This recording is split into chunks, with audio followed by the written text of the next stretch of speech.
We really ought to start looking at other opportunities. We love Planet Fitness, but we've kind of reached the apex of what we are able to do in that capacity. And so I love learning about business systems. I love listening to podcasts like yours because it's always encouraging, and I listen to it, get a good idea, and I think, gosh, I need to research that, learn about that. And so I always appreciate and admire entrepreneurs. And at that point, I thought, we're very happy and thankful for where we are, but I don't think we should stay there. I think we need to grow and expand. And so at that point, Dr. Hayes, we were looking at a variety of different franchises because I liked franchising. Welcome to the Franchise Hot Seat Podcast, where we talk about all things franchising. Now, here's your host, Dr. John P. Hayes. My guest today is Jonathan Lippincott, a franchisee of 7 Brew Coffee. But prior to that, you were a franchisee of Planet Fitness. Welcome, Jonathan. Appreciate you taking some time to be with me today. Oh, my pleasure. Thank you for having me. Sure. And just to clarify, thanks to Leanna Carlson, one of my franchise students who discovered you because for her final paper, she interviewed you and talked about your current company. We'll get into that as we go along. So what I found interesting, you have a bit of an unusual story. You were headed into the Air Force, but then you became a Planet Fitness franchisee. So how does that happen? That is a great question. So I got a degree in exercise science because I needed a degree in anything to apply to the Air Force, to be an officer, to be a pilot. The reason I did that, my dad, was a fighter pilot in the Air Force and became a pilot for Delta Airlines. And he was one of the very few people that I realized really loved his job. He loved it. And, being a fighter pilot's cool. I mean, that's amazing. Why not? Yes, sir. So, that was something. I got a degree in exercise science and a minor in nutrition. And I was just locked on to the pilot thing. Now, Dr. Hayes, I'll tell you, it was a little bit disheartening when I realized that I was competing against literal rocket scientists for those pilot slots in the Air Force, from the Air Force Academy with 4.0 and a gazillion things that they've accomplished. And so I was like, gosh, this is going to be an uphill climb. I got my pilot's license while I was working at a hospital, finishing my degree. And I had just had the good fortune of connecting with a group of guys through a church there in Conway, Arkansas called New Life. And we had a small group, and some of the guys there, we worked out together. At the time, I was also managing a fitness center there in town, cardiac rehab, and doing personal training on the side. And I ended up realizing that it was kind of tough to work out where I worked because people would stop me and ask questions. And there in Conway, there was a new gym that was opening, and it was called 10 Fitness. And so we joined that because it was 10 cents to sign up, $10 a month, and a poor college student like myself could actually afford that. And so we had all signed up there together. And this guy that I was working out with, he's just brilliant. He was getting a CPA, and so he's a number cruncher. And we're working out there, and I just said, how much do you think they're paying per square foot? How much do you think the equipment costs? I didn't think a business model like this would work because at the time, it's like the Gold's Gym model, $80 a month or whatever. And so I was like, gosh, this guy, what in the world how can he do this? $10 a month? That's incredible. And so just so happens there was a fellow that was working at the front desk, and I went to school with him, so I knew him, and I went up there and said, hey, how many members do you guys have here? How much do you pay per square foot? And the fella, he's just looking at me. He's like, I don't know, and I don't care.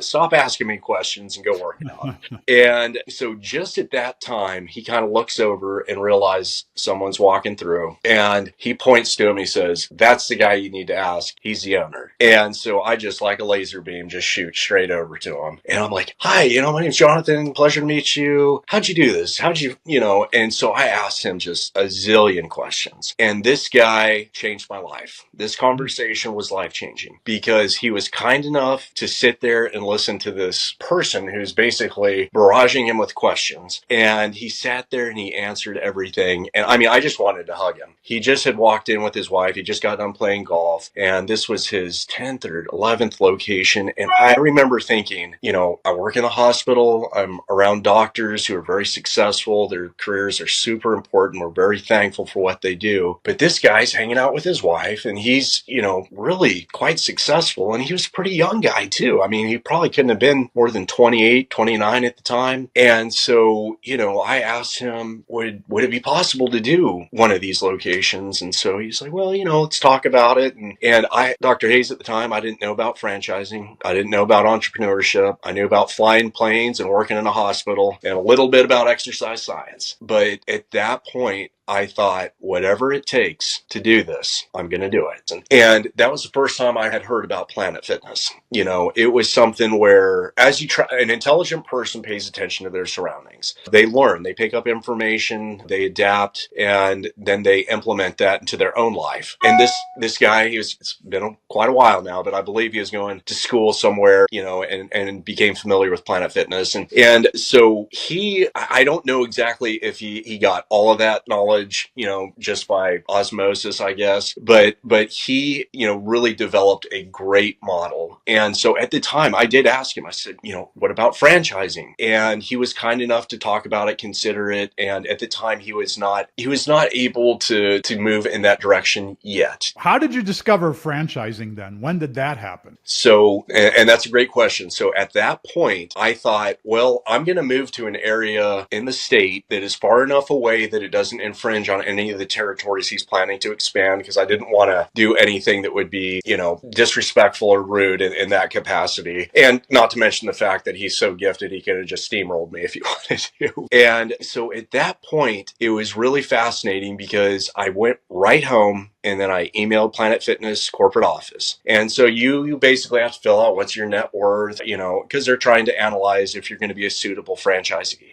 And at that point, I may have exaggerated a little bit. And so Dr. Hayes, I think it was probably a week later, I was up in New Hampshire at the corporate office. But at this time, Jonathan, you don't really know what franchising is. You don't know about following a system. Could you follow a system? Do you want to? You don't know royalty fees and the upfront investment. These are all things when do you find out about franchising? Yes, sir. So I would say over the next month, after I had gone to the corporate office of Planet Fitness, and it was breathtaking. On the way to, and I'm very thankful for my dad. He, being a pilot for Delta Airlines, we got to travel. And so we stopped in North Carolina, Rocky Mount, North Carolina, and I saw my first Planet Fitness. And as I walked in there, Dr. Hayes and the franchisee there, just the coolest guy, so friendly, so kind, so humble. And when I walked into that Planet Fitness, I probably had tears rolling down my face. It was just so eye-wateringly beautiful. And I thought, all of this for $10 a month, unbelievable. And so, and I'm talking to them, and these guys, they probably, are just, I just machine gun them with questions because I'm just so fascinated by their story. And so he was just an incredible gentleman. And then we go straight to New Hampshire and meet with those guys. And at that point, we do learn, about the system, about the recipe. He signed the FDA or FDD. And then we, so all this information is now coming in and I'm falling in love with it. I mean, I just think it is the coolest thing I've ever heard in my life. And so at that time, probably about a couple of weeks later, I signed a franchise agreement. So Planet Fitness has a franchise agreement, or an ADA, an area development agreement, which is three or more locations. And so at that point, it was really amazing. I signed the franchise agreement for Fort Smith, Arkansas. And then, Dr. Hayes, the next step in my life was a wake-up call, a reality check. Very discouraging, disheartening. And at that point, and for the listeners, I think it's really important to know this as you're kind of analyzing your life journey. If you want to do this, tenacity, unless you are one of the very few number of people, tenacity is everything, because nothing about it is easy. It is very discouraging. You are competing against other incredibly intelligent, successful people. And so you have to sharpen yourself, find mentors, and grow as an individual if you want to be successful, because the next year of my life was met with failure after failure after failure. So, and I'm glad that it happened. I was not glad at the time, but I'm very glad that it happened. What were these failures? How did you've now signed a franchise agreement with Planet Fitness? Yes, sir. And how old were you at the time, Jonathan? I was 24 or 25, I believe. So here you are at 24. You've not worked in a franchise. You don't know what a franchise is. You've found out a little bit of information by going to the Discovery Day at Planet Fitness headquarters, and you visited a Planet Fitness in North Carolina. But this is a huge step to sign an agreement, become a Planet Fitness franchisee, more than $1 million. First of all, how are you going to afford that at your stage? So signing the franchise agreement, gosh, it's been so long since the sign up, not super expensive. Building the building is. And so how do you come up with money to do that? I fortunately had the luxury of connecting with other franchisees and asking them those questions, because some of these other franchisees, they did not have an infinite amount of money in the bank. And so they had to, figure out a way to do that. And what I used was an SBA loan. And I think it was 25% down. And so, a lot. And then in addition to that, so you're working on development and real estate, but then at the same time, each location that you're analyzing, you're using a pro forma to prepare for a bank to show them you have thought through everything. Mm-hmm. And you are showing them the most conservative estimate, because you do not want to be optimistic when you're analyzing a property and performance. You want to be very realistic, slightly pessimistic, because you want to be prepared for being underwhelmed, I suppose. Yeah. So far, you get excited. Planet Fitness welcomes you, but of course they would. Most franchisors are looking to sell franchises. So yeah, come on. Here's our franchise disclosure document. Here's some additional information. Come and visit with us. And they want to get you excited, and they want your buy-in, which they got. Then you go back to start building your franchise, and it seems like you're saying your life was about to fall apart. Absolutely. As I look back in the rear view, a lot of the discouragements, you look back and see them as miracles. When I went to Fort Smith, Arkansas, that did not work out. Now, usually, and heck, a million times more about this than I do, but with Planet Fitness, when you sign that franchise agreement, you have a set number of months where you have to sign a lease and you have to get open. Dr. Hayes, I failed miserably in Fort Smith, Arkansas. The business model is you need about a 20,000 square foot building, and it has to be suitable. And then you have your builder, a GC, come in there and analyze it and work with an architect and put together some numbers and say, well, this building is going to take a lot of work, so it's going to be expensive, or this building's actually okay, it's a little more suitable. The electrical and plumbing and all these things are a little bit more compatible, and we don't require as much work, and so you're constantly looking at each property and saying, is this going to work, or is this going to work? Is this available? Right. And so as you're analyzing these things, you're constantly balancing everything in your head. And then in addition to that, sometimes, which is what happened in Fort Smith, just a very few number of people own a lot of real estate there. And, maybe they just don't want to lease it out for whatever reason. And so that is what happened in Fort Smith. And so that was discouraging. I mean, I spent 10 months, 12 months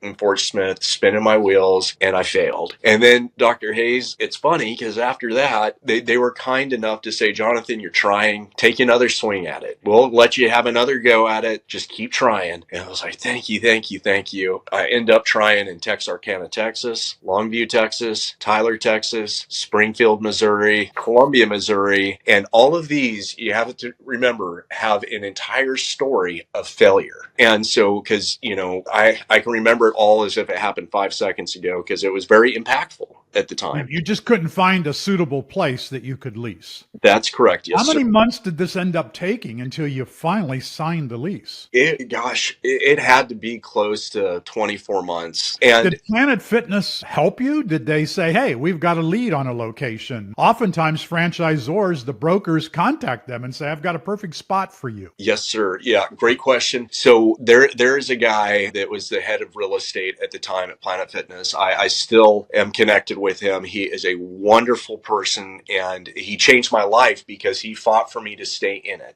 And, he justified it. He said, they're trying, just give them a little longer. And so finally in Jefferson City, Missouri, miracle of miracles. And Dr.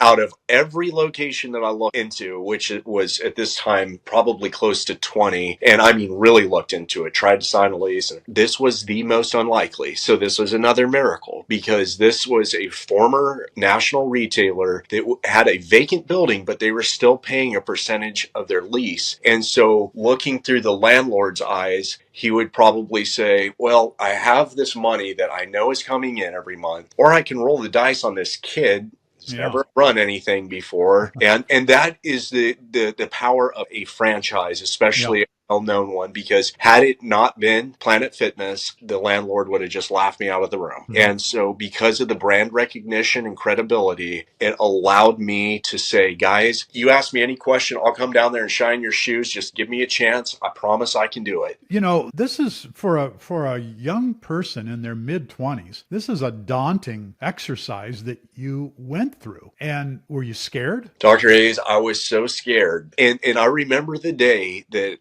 I got the money transferred with the SBA loan.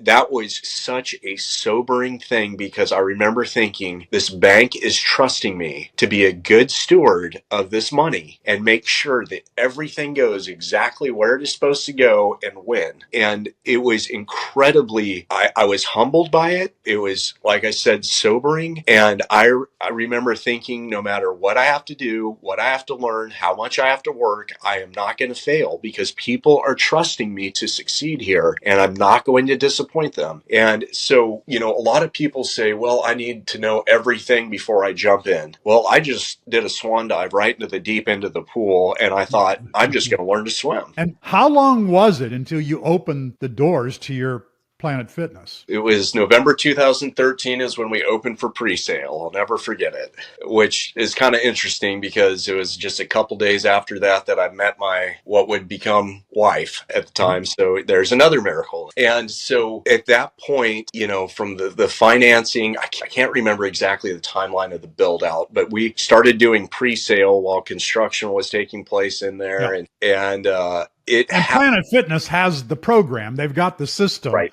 So all you had to do was listen to them to do this, do that, and go do it. Even though you met with failure, they still supported you, which I'm supposing I know the answer to this question. If it weren't a franchise, Jonathan, would you have been able to do this? That is a super great question. And the short answer is probably not. I would say, you know, I would like to say, oh, yes, I can do it. You know, I sure I could have figured it out. But the chances are probably not. They have a recipe. And I remember, and I'm still like this with 7 Brew. I love it. I love the recipe.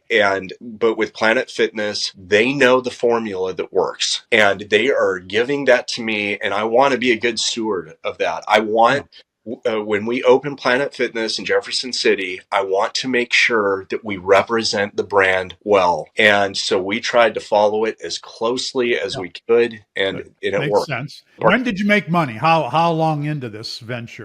I would say that it supported a very nice living, and I'm very thankful for that. I was with Planet Fitness for about a decade, so about years. Yes, sir. And did you only run the one in Jefferson City during those 10 years? That is correct. Now, knowing what I know now, if I had a time machine, I would have gone back and worked I had a good relationship with a local bank there, and I would have taken a swing at Columbia, Missouri. You know, that's enough population to support a couple locations, because at that time, I didn't know how to scale and the value of volume. Wasn't Planet Fitness coaching you to, hey, you need to open your second one, and here's how we would support you in doing that? Yes, sir. So, you know, at that time, there were so many big fish in Planet Fitness, and they had incredible systems, incredible teams, and they were really some of the most successful people. I mean, they are so good at this stuff that they were gobbling up 100 locations, you know, so they're gobbling up an entire state or half a state. And so what happened, by the time I realized that it's time to grow, I was boxed in on both sides. Okay. Yeah. So, you know, by incredible people, and they're very good at what they do. Yeah, good. So when you say this provided a really good income, can you be more specific, Jonathan? Was it a 6-figure income and you were still in your 20s, early 30s, or talk about that if you would? Yeah. Yes, sir. Yeah, that's pretty close.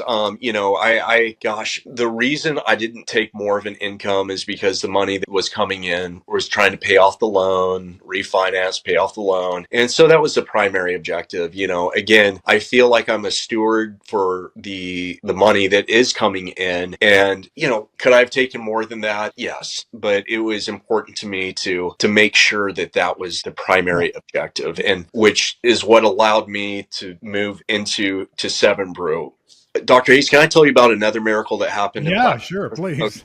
So so Planet Fitness has annual conferences, and Yeah. Dr. Hayes, these things are incredible. They really put a lot of effort and energy into that to make it special for the franchisees. And so the first year that I attended, with my dad, we went down there, and it was in the Bahamas. Atlantis, I think, is what it was. And when I walked in there, my eyes are as wide as saucers, and it felt like I was in heaven. And somebody said, "Jonathan, there's somebody I'd like you to meet." Okay, okay. And so I walk over, and they say, "This is the franchisee for Northwest Arkansas." And I am thinking, this guy changed my life. He doesn't even know I exist, but he radically altered the course of my life, because he's the guy in Northwest Arkansas that changed my trajectory to doing my own thing, failing, to going with Planet Fitness. And so I walk up and meet him, but it's like when I walk up, I look up because he's about 9 feet tall. And he is, and I actually reached out to him before this podcast, asked if I could mention his name. His name's Brandon Sebald. And that was one of the greatest blessings of my life, meeting him. Is he a franchisee still with Planet Fitness? He is now with Seven Brew, which is why I am with Seven. Oh, okay. Let's get to the Seven Brew in a minute.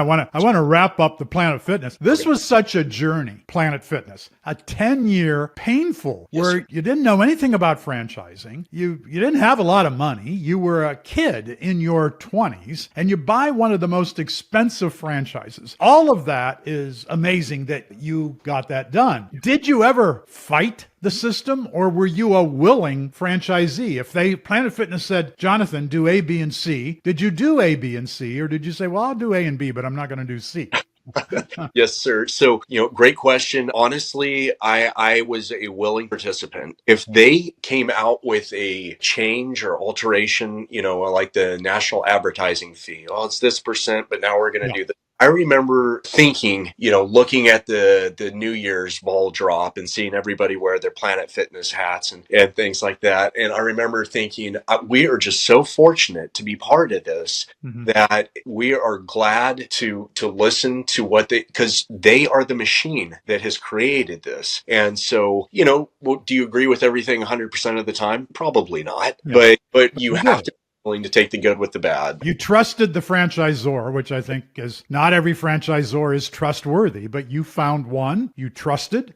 You were a willing participant, which is so important in franchising, rather than to fight the system. 10-year journey. Why would you ever sell Planet Fitness? Yes, sir. Let's get to that next part of your story. Why would you sell? This was your dream business. You're now in your early 30s, and you decide you're going to sell Jefferson City, your only location. Yes, sir. So at that point, Kayla and we'd been together for quite a while now. And I told Kayla, I said, "Gosh, we really ought to start looking at other opportunities. We love Planet Fitness, but we've kind of reached the apex of what we are able to do in that capacity." And so I love learning about business systems. I love listening to podcasts like yours, because it's always encouraging, and I listen to it and get a good idea, and I think, gosh, I need to research that, learn about that. And so I always appreciate and admire entrepreneurs. And at that point, I thought, we're very happy and thankful for where we are, but I don't think we should stay there. I think we need to grow and expand. And so at that point, Dr. Hayes, we were looking at a variety of different franchises, because I liked franchising. Some people, they might say, "Oh, well, the royalties and the this and that." In my opinion, I think, hey, you know what? If someone has built a good mousetrap, I would really like to know how to do that. And if they're willing to share it, I'm willing to pay them for it. Yeah. So we looked around, and we looked at, there was a juicing franchise and a lot of different franchises. I mean, really,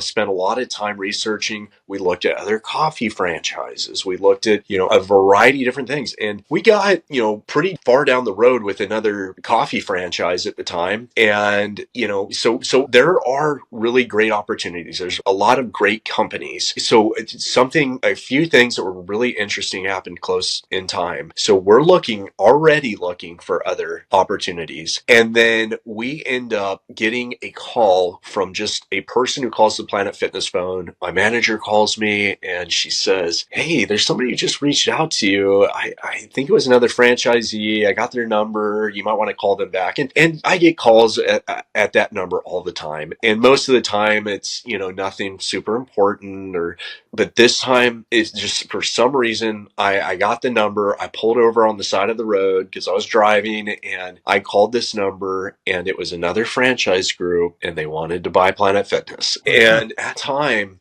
I didn't realize how complicated that was. That was an entire another episode, I think, just on selling a franchise because it is way more complicated than I would have thought. And so, we started having rapport and they were a great group of people, oddly enough, out of Wisconsin, and they're great operators, a great franchise group, and they were willing to pay, a price that I think was very attractive. And so at the time, I am like, I don't know, this seems like a pretty good opportunity, but we haven't really figured where we're going to move next, and I'm not very good at being unemployed. And so I end up calling the person that I call with every important decision, Brandon Sebald. And so I pick up the phone and I am just, anxiety's pretty high. Brandon, this group called me and oh my goodness, and I don't know what to do. I've been thinking about this business and that business. And he said, "Well, Jonathan, have you heard of 7 Brew Coffee?" And Dr. Hayes, I felt like I had been hit with a bolt of lightning because by golly, I definitely know about 7 Brew.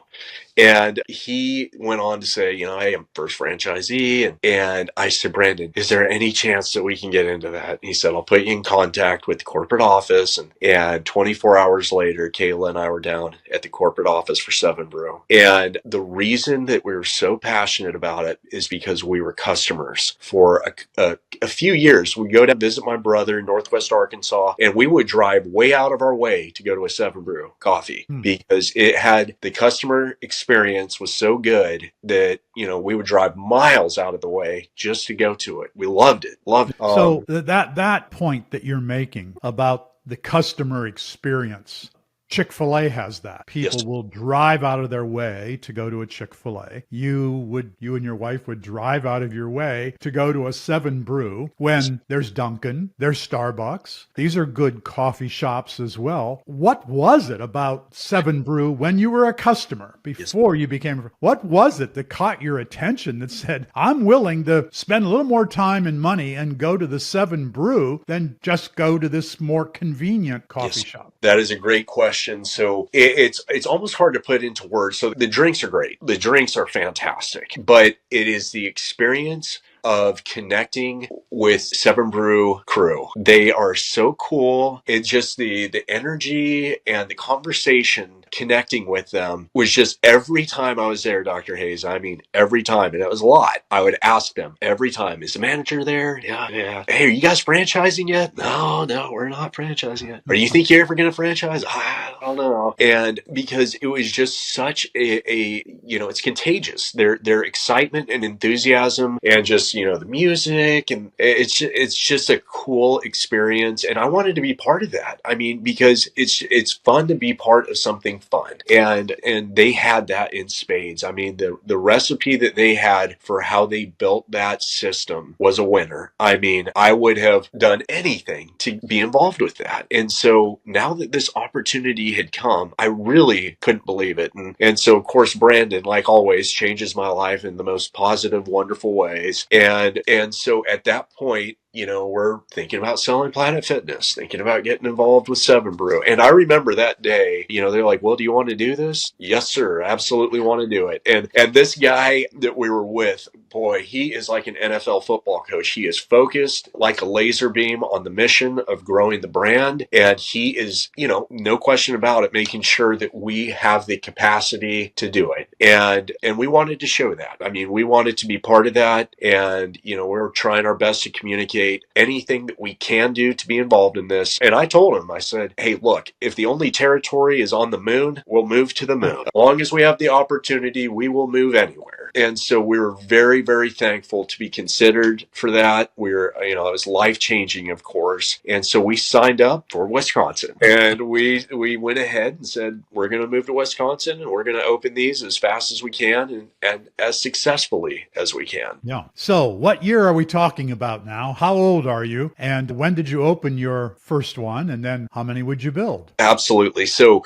honestly, gosh, I think that we moved up here about 3 years ago. So I would have been 36 at the time. And once again, very humbling experience. I realized that I didn't know as much as I want to. And still, I'm learning as fast as I can. And the corporate office is incredibly supportive in this capacity, but about, working with civil engineers and acquiring property, building them out correctly. Here you go again with your failures that you had in real estate. Was 7 Brew going to be another 24-month journey?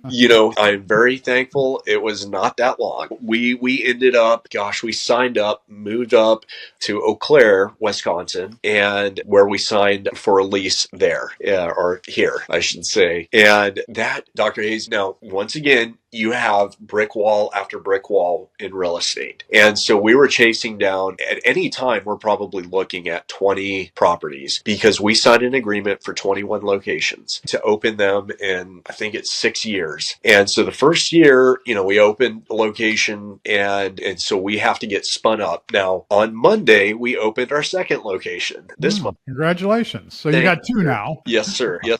2 of 21. That's right. Yes, sir. We are anticipating opening 6 to 7 locations next year. And the year after that, hopefully we can take a swing at 10. But the cool thing about this corporate office is they have a machine of support and they help operationally. They help with real estate. I mean, they really help with that. They are really good at what they do. And it feels really good because it's this safety net. They will not allow you to have a misstep on a landmine. They will constantly be analyzing things with you, going through it with you, and helping make sure that you hit the bullseye. And so that's the way a franchisor should operate. They don't all operate that way. And that leads me to, couldn't help but compare. You loved Planet Fitness. They certainly helped you. Maybe somehow you didn't learn about scaling your brand, so you missed that with Planet Fitness. But then you go to 7 Brew, you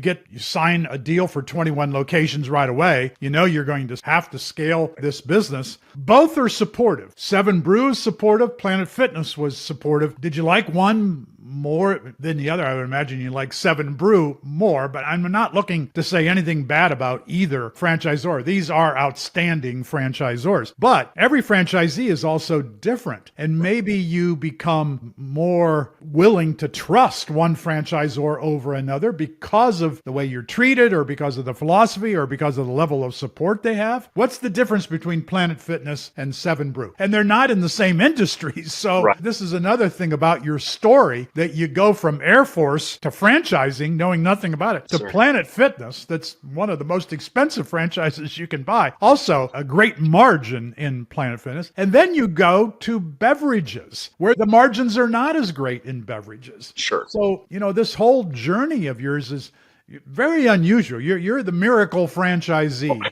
Jonathan. Thank you for saying that. I really appreciate it. That's fair to say. And, talking about the differences between the two, Planet Fitness, that will always be my first love because it changed my life and opened my eyes. And, and not only that, I got to connect with people who told me about Rich Dad, Poor Dad, and all these gifted speakers and communicators that talk about cash flow and assets and all of these things, which I went all the way through college with a couple degrees and had never heard about that. And you didn't hear about franchising. franchising in That's right. college with a couple of degrees. I mean, I think we can't miss that point either, that without franchising, Jonathan Lippincott wouldn't be the guy who I'm talking to right now. Yes, sir. Amen to that. There is no doubt about that. Yeah. And I am so incredibly thankful for Brandon, because I know when he picks a horse, it's a winner. He does his homework on Yeah. stuff. So stick with Brandon. He is, I mean, he's surpassed me by a million miles. He is the person that I aim to be, but gosh, I have a heck of a ways to go. But So, there are, not everybody succeeds in franchising. There are failures in Planet Fitness among franchisees, failures in 7 Brew among franchisees. You're not one of the lucky ones, because most people do succeed if they're cut out for franchising and if they pick a good franchisor. One of the astounding things to me about your story again is you didn't spend months picking a franchisor. I mean, you sort of stumbled into. You didn't go, maybe you did go look at 5 other gym franchises, but Planet Fitness from the beginning, you knew that was the one. And then 7 Brew, same kind of story. You talk to Brandon and Brandon says, I picked another horse. You want to get on. And here you are. Many people go through a year or more, several years in some cases, of trying to find, well, which franchise am I going to buy? You didn't have that problem. Great blessing in your life. thank you, sir. I appreciate that. And I agree with you. I honestly, it's a blessing. I can't,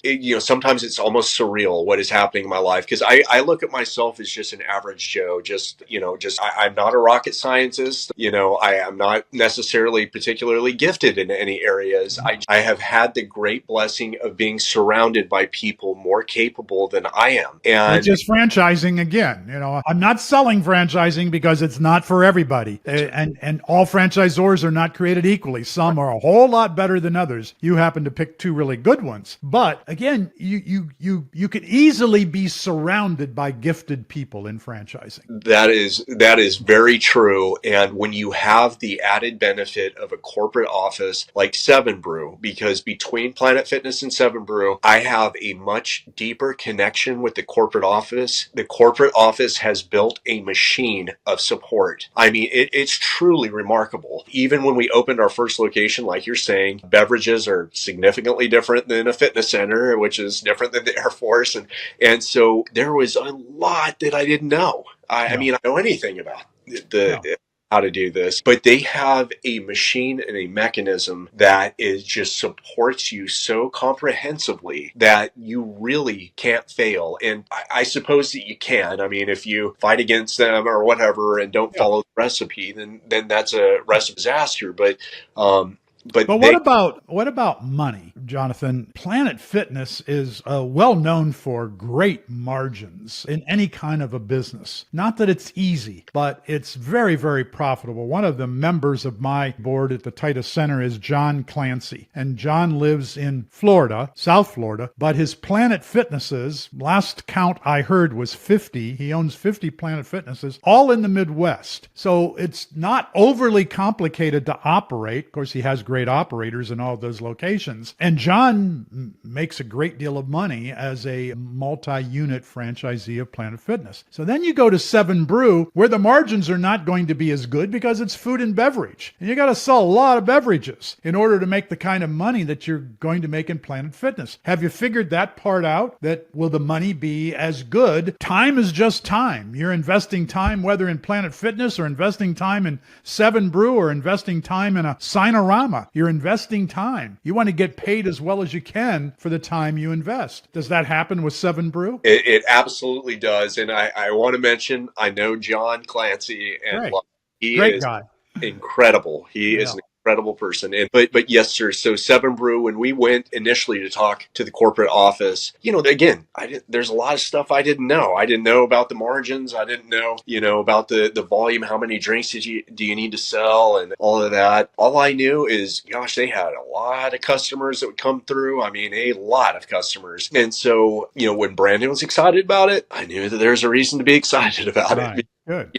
A number of I learned about you through my my top students of studying franchising at Palm Beach Atlantic University, one of the few places where college kids can study franchising. And Leanna Carlson wrote her final paper in my Principles of Franchising class about you. And she talked about the Brew Crew and that the mission to cultivate kindness among the Brew Crew. Talk about that. What's that about? Yes, sir. And I just have to give a shout out to Leanna. What an incredible person. So driven, and her desire to learn and acquire mentors is fantastic. If I was a betting person, I would bet on her. Me too. But absolutely. So yeah, just, the Brew Crew, the mission of kindness, John, the CEO there, he says, hey, look, we use coffee to generate kindness, to connect with people. That's ultimately what Seven Brew is about. And, a lot of people, they may have a slogan, but behind closed doors, how do they really talk? How do they really think? Well, John just hammers that, and it's important to him. It's important to the corporate office, and it is important to the franchisees. It is just incredibly, incredibly important. And, one of the things that I love, and I would say this is the thing that I love more than anything, and that is looking for people in our sphere of influence, identifying leaders and growing them, helping them reach their life calling, their life purpose, giving them a platform for growth, when we open a Seven Brew location, Kayla and I say we're building our Seven Brew family here. As we hire teams, we are doing this with the intention of creating a family environment, that this is a haven. They're not huge buildings, but when they walk in there, it's home. They are supported, they're lifted up, and we tell them, everybody who works on our team, we recognize them as an individual, and we want to help them any way that we can, inside of Seven Brew and outside of Seven Brew. And the customer feedback and reactions that we have to our team, like, for example, Dr. Hayes, when I go out in the public in Eau Claire and I'm wearing a Seven Brew shirt, people have no idea who I am. They just think I'm a customer and and they say, oh, you Seven Brew, huh? Yeah, Seven Brew. And they're like, oh, I love Seven Brew. Gosh, I'll tell you what. And then they talk for 5 minutes about the customer interaction that they have with our crew. And it's just, they're smiling and laughing. And then they talk, drinks are absolutely great. We love the drinks. But most of the time they talk about that customer connection and that genuine interaction that they have. And that's something that is super important to us because, at the end of the day, success is great. Success is wonderful. Financial success is amazing. But having that personal connection where you're lifting other people up, maybe in a time of need, maybe they're lonely, maybe they're struggling with something, and just having that genuine uplifting. If we can do that, I will consider us very successful. Yeah. What's the lane position at the Brew Crew? So yeah, that is, I think, everybody's favorite position. And that is a person who is there to, hand the drink to the customer. But in the meantime, while the drink is being made, which is pretty darn fast, they have that genuine interaction with people. So their primary objective is letting them know we appreciate that they are there, and then just connect with them on a personal level. How are they doing? And show support and kindness. So I would say the lane position, the ultimate objective is spreading kindness. So this is similar to Chick-fil-A's philosophy of customer development, being kind to customers. And it shows up in the financials because the average Chick-fil-A outperforms the average McDonald's 2-1, Yes, which sir. is incredible to think about that. It's something like $8 to $9 million a year out of a Chick-fil-A. Yes, sir. Is the story similar with Seven Brew? Will you outperform a Dunkin' or a Starbucks or any of the other coffee brands that are out there? Yes, sir. So that is a super great question. I think one of the drivers of that is we're all hungry for that. We all like having that experience where you feel appreciated, you feel noticed, and Seven Brew is a wave that is becoming a tidal wave that will soon become a tsunami. It is growing astoundingly fast, and we do that because of the support of the corporate office. But at the same time, it is being received because when we opened in Eau Claire, Dr. Hayes, no one knew what Seven Brew was. When they were applying, they're like, "Is this a new brewery? And we're like, no, no, it's not. And so Yeah. as we opened initially, you never know, because it's like, well, because most people initially, their commentary is like, oh, another coffee shop. But then when they experience it and go through as a customer, they come out and say, I love it. I'll be back. Yeah, it's amazing, Jonathan, what you have been able to accomplish, particularly in an age when I'm a Dunkin' fan. I always have been. I grew up in Ohio, but I lived a big part of my life in Philadelphia. I loved Bill Rosenberg, who I was fortunate to get to know through the International Franchise Association. He was the founder of Dunkin'. This was at a time when we didn't have coffee brands that he founded Dunkin'. I love Dunkin' to this day, but I'm never thrilled when I go, rarely thrilled. I love the coffee, I love the products, but the customer service generally is nothing to go home and talk about. Whereas with 7 Brew, that's more important. Cultivating the customer seems to be more important than brewing the coffee and selling the product. And yet we're in an age when everybody has this problem. McDonald's has the problem. Applebee's has the problem. Arby's has the problem.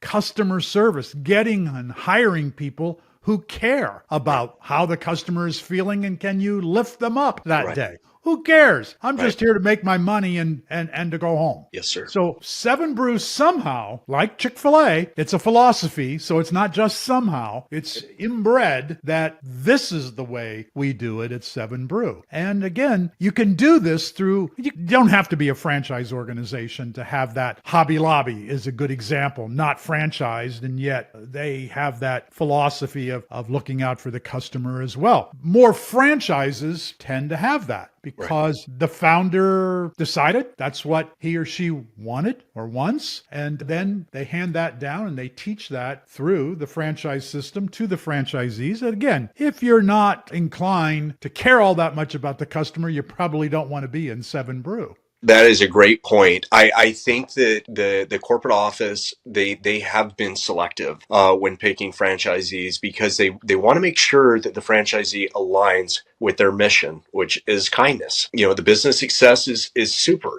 I think that follows their mission of kindness. And so they really filter well, and then they facilitate well. They do an incredible job of the corporate support. And Dr. Hayes, I'm telling you, I mean, obviously I'm biased here, but just even having the corporate support for the location we're opening right now, there is a gal that came in, and she comes in like an atomic bomb, helping us connect with the community. I mean, she represents everything that 7 Brew stands for. And then she models that, and other people say, gosh, videos or whatever, on social media. But by golly, I'm experiencing this. I like it. And then that's contagious, and that passes. And now, Dr. Hayes, just a slew of people. We have 51 people hired on our crew there right now. And we get probably 15 new applications a day now that we've opened, because people are like, that looks so fun. I want to work there. No. So Chick-fil-A, again, I am a fan of Chick-fil-A. They're big on my advisory board. And I'll pass on to you, Jonathan, and maybe 7 Brew doesn't know about this. When Chick-fil-A opened in South Florida, the franchisee, the operator of that unit, who to this day is still the operator, this happened in the 1980s. One of the first things he did was connect with Palm Beach Atlantic University. And it's not because we're Palm Beach, it's because we're a university in his backyard. And there are students at a university, and those are students who want jobs, and those are students who might love the Chick-fil-A philosophy. Rob Morris is the Chick-fil-A owner-operator that I'm talking about here. He owns 2 units in West Palm Beach. He has employed more than 1,000 PBA students over this period of time. We're a small university. We don't even have 4,000 students yet. So Rob knew, go recruit from the local university. Help that it's a Christian university as well. Here's the big thing. 25 of those 1,000 employees from Palm Beach Atlantic University, 25 of them are Chick-fil-A owner-operators today. So what a way to recruit employees, but not only employees, your future network members as well. Chick-fil-A gets 90,000 applications a year and will bring on under 100 of those people, less than 100 of those people are going to become Chick-fil-A owner-operators because Chick-fil-A is so selective. Sounds like Seven Brew is on a similar track. Yes, sir. Yeah, I would absolutely agree with that. Yeah. And I have to say, Dr. Hayes, what you guys are doing there, I wish that I would have known about that as I was going through this, because having your mentorship, it is invaluable. I mean, it is, and being able to have someone like you with your knowledge walk with them helps them avoid so many pitfalls. And so what you provide and what you do, what the university does there, I'm going to spread the word as Thank often. you. Yeah. Well, I'm always adding to our advisory board. Many franchisors are on that advisory board. I'm always looking for scholarships. I think the Jonathan Lippincott Scholarship at Palm Beach Atlantic University Titus Center has a good ring to it. Maybe Brandon would like to do that. Or the Seven Brew Scholarship. We have a Chick-fil-A scholarship. How about a Seven Brew Scholarship? I'd love to see Seven Brew corporate folks get involved in what we're doing at the Titus Center for Franchising. Yes, and sir. Jonathan, you're a great mentor. You've already started with Leanna. That's one of the things our students look for, is to be able to find an operator, whether franchisor or franchisee, who's able to guide them, because these young people don't know anything about franchising when they discover franchising or they discover me at the Titus Center. And then they will say things like, and their parents will say, this changed my life. Either you changed my life, or franchising has changed my life,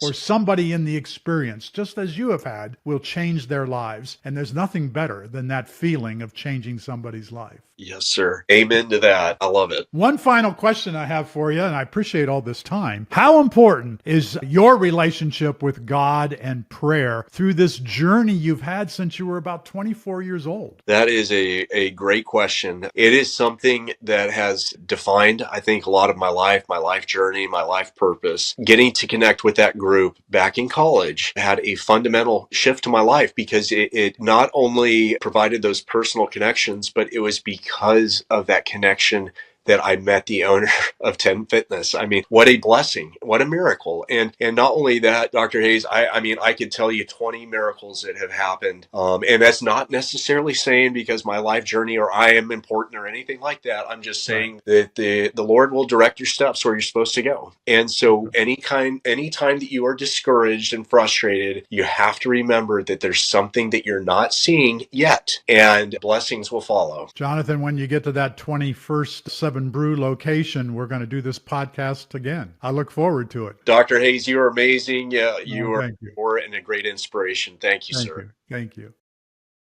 Thanks for tuning in to the Franchise Hot Seat Podcast with Dr. John P. Hayes.